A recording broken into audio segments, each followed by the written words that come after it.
નમસ્કાર મિત્રો, મારી યુટ્યુબ ચેનલમાં ફરી એકવાર આપનું હૃદયપૂર્વક સ્વાગત છે।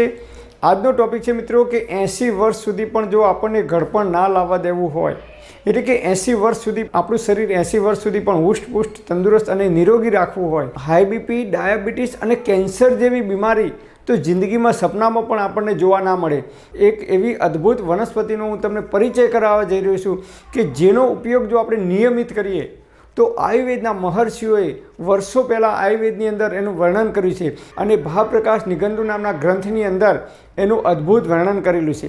અને જ્યાં સુધી જીવીશું ત્યાં સુધી આપણે તંદુરસ્ત અને નિરોગી રહી શકીશું। આ હું નથી કહેતો, પરંતુ આપણા આયુર્વેદના મહર્ષિઓએ વર્ષો પહેલાં આનું વર્ણન કરેલું છે। તો એ વનસ્પતિનું નામ છે બારમાસીનો છોડ, જેને હિન્દીમાં સદાબહાર કહેવામાં આવે છે।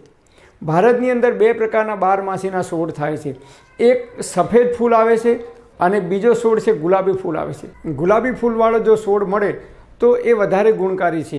તો આ છોડનો ઉપયોગ કેવી રીતે કરવો એ આપણે વિસ્તારપૂર્વક સમજવાનો પ્રયત્ન કરીએ। આજે તમે જુઓ તો 10માંથી 3 વ્યક્તિ એવા હોય છે જેમને હાઈ બીપીનો પ્રોબ્લેમ થાય છે, અને હાઈ બીપી એકવાર જો આપણા શરીરમાં આવી જાય તો સમજી લો જીવનભર આપણે એની ગોળી ખાવી પડે છે। હાઈ બીપીના લીધે બ્રેઇન સ્ટ્રોક થઈ શકે છે, અને જો બ્રેઇન સ્ટ્રોક થાય, મગજની નસ જો ફાટી જાય તો માણસનું મૃત્યુ પણ થઈ શકે છે।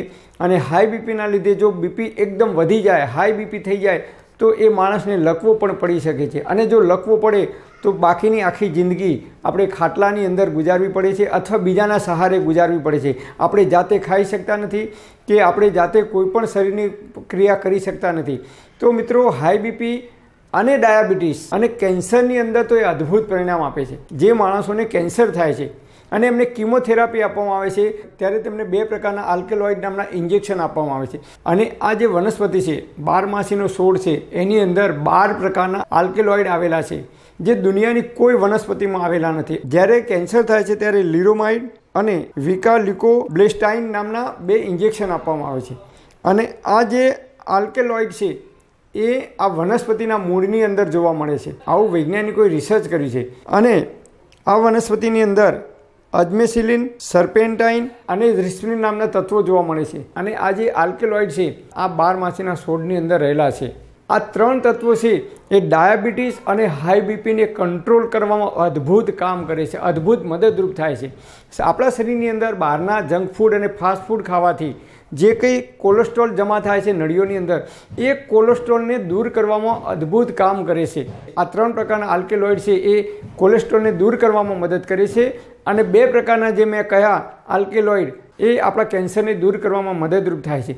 અને આપણા શરીરની અંદર જે સેલ છે એ સેલને ડેમેજ થતાં અટકાવે છે, અને આપણા શરીરની અંદર રોજે રોજ જે સેલ બને છે એ સેલને એક્ટિવ કરવા માટે, એ સેલને હુષ્ટપુષ્ટ, તંદુરસ્ત અને એ સેલને નિરોગી રાખવા માટે આ બંને પ્રકારના જે આલ્કેલોઇડ છે એ અદ્ભુત પરિણામ આપે છે, એ ખૂબ ઉપયોગી થાય છે। તો આ વનસ્પતિનો ઉપયોગ કેવી રીતે કરવો એ હવે આપણે સમજવાનો પ્રયત્ન કરીએ। તો સવારે ઉઠી અને બારમાસીનો જે છોડ છે, જેને હિન્દીમાં સદાબહાર કહેવામાં આવે છે, લાલ ફૂલવાળો જો છોડ મળે તો 4 ફૂલ લેવાના અને 4 પાન લેવાના, એને બરાબર ધોઈ સાફ કરી અને સવારે ઉઠીને નરણા કોઠે ભૂખ્યા પેટે ચાવીને ખાઈ જવાના। પહેલાં ફૂલ ખાઈ જવાના, પછી પાન ખાઈ જવાના, અથવા પહેલાં પાન ખાવાના પછી ફૂલ, તમે એ રીતે ગમે તે ખાઈ શકો છો। તો ખૂબ ચાવીને ખાઈ જવાના। જો તમને આ ફૂલ અને પાન ચાવીને ખાઈ ના શકતા હોય તો બીજો ઉપાય બતાવું।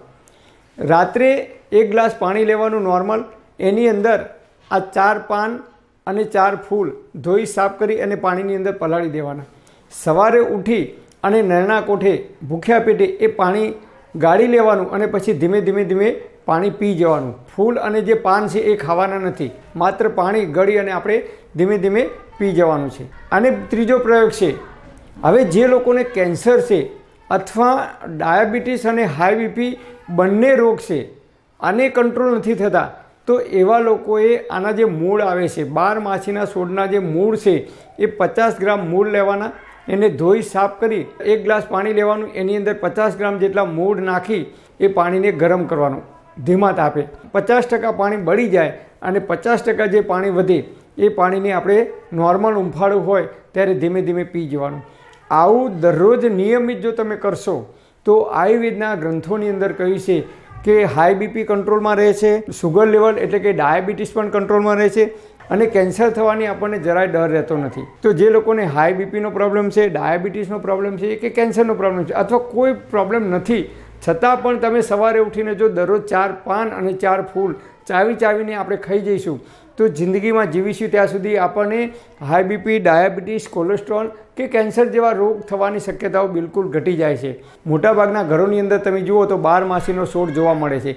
તો આ 12 છોડના દરરોજ જો 4 પાન અને 4 ફૂલ ખાવામાં આવે તો આપણે જ્યાં સુધી જીવીએ ત્યાં સુધી આ રોગ થતા નથી અને એના કારણે આપણું શરીર છે એ હુષ્ટપુષ્ટ, તંદુરસ્ત અને નિરોગી રહે છે. આપણને 80 વર્ષની ઉંમર સુધી પણ આપણને ઘડપણ આવતું નથી. એટલે કે આપણને આ બીમારીઓથી આપણે બચી શકીએ છીએ અને એનાથી માથાના બાલ પણ સફેદ થતા નથી અને ચહેરા ઉપર જે કરચલીઓ પડી જાય છે એ કરચલીઓ પણ જલ્દી પડતી નથી અને આપણું શરીર હુષ્ટપુષ્ટ, તંદુરસ્ત અને નિરોગી રહે છે. મતલબ કે આપણે 80 વર્ષ સુધી પણ ઘડપણ આવી શકતું નથી એમ પણ આપણે કહી શકીએ. તો આ રીતે તમે આ ઔષધિનો ઉપયોગ કરી શકો છો. પણ હા મિત્રો, તમારે કોઈ ડૉક્ટરની કે વૈદ્યની દવા ચાલતી હોય અથવા કોઈ લાંબા ગાળાની બીમારી હોય તો તમારે ડૉક્ટર કે વૈદ્યની સલાહ લીધા પછી જ આનો પ્રયોગ કરવો. કારણ કે આયુર્વેદ પ્રમાણે દરેક માણસના શરીરની પ્રકૃતિ અલગ અલગ હોય છે. મિત્રો, આ વિડીયોને તમે ફેસબુકની અંદર કે વોટ્સઅપની અંદર જેટલો શેર થાય એટલો શેર કરજો, જેથી કરીને અનેક લોકો સુધી આ માહિતી પહોંચી શકે. પરમપિતા પરમાત્મા આપ સર્વેને તંદુરસ્ત અને નિરોગી રાખે એવી હૃદયપૂર્વક મારી પ્રાર્થના. Thanks for watching my video. Thank you.